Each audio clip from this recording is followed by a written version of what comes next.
प्राचीन समय की बात है। एक नगर में एक साहूकार रहता था। उसके पास धन दौलत की कोई कमी नहीं थी, लेकिन उसके जीवन में एक बहुत बड़ी कमी थी, उसकी कोई संतान नहीं थी। वह और उसकी पत्नी बहुत दुखी रहते थे। साहूकार हर सोमवार को श्रद्धा और भक्ति से भगवान शिव की पूजा करता, मंदिर जाता और व्रत रखता। वह सच्चे मन से भगवान शिव से संतान प्राप्ति की प्रार्थना करता। एक दिन उसकी भक्ति से प्रसन्न होकर भगवान शिव माता पार्वती के साथ प्रकट हुए। माता पार्वती ने शिवजी से कहा, प्रभु, ये साहूकार आपकी सच्चे मन से पूजा करता है, इसकी मनोकामना पूर्ण कीजिए।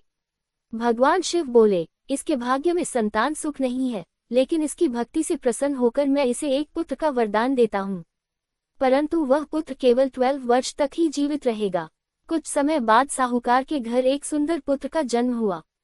घर में खुशियां छा गईं, लेकिन साहूकार को शिवजी की बात याद थी, इसलिए वह चिंतित रहता था। जब बालक बड़ा हुआ और 11 वर्ष का हुआ, तो साहूकार ने उसे शिक्षा के लिए अपने मामा के साथ काशी भेज दिया।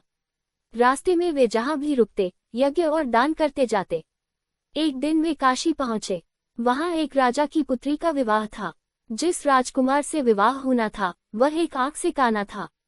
राजा नहीं चाहता था कि उसकी पुत्री को ये बात पता चले, इसलिए उसने साहूकार के सुंदर पुत्र को अस्थायी रूप से दूल्हा बनाकर विवाह कराने का निश्चय किया। विवाह के समय साहूकार के पुत्र ने राजकुमारी की चुनरी पर लिख दिया, तुम्हारा विवाह मेरे साथ हुआ है, लेकिन असली दूल्हा दूसरा है। विवाह के बाद वह वहां से चला गया।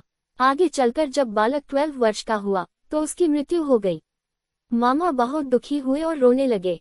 उसी समय भगवान शिव और माता पार्वती वहां से गुजरे।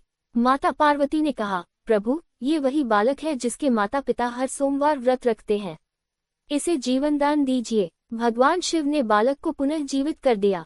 इधर राजा को सच्चाई का पता चला, तो उसने अपनी पुत्री का विवाह उसी साहूकार के पुत्र से कर दिया।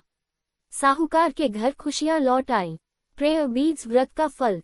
जो भी व्यक्ति श्रद्धा और सच्चे मन से सोमवार का व्रत रखता है, भगवान शिव उसकी सभी मनोकामनाएं पूर्ण करते हैं।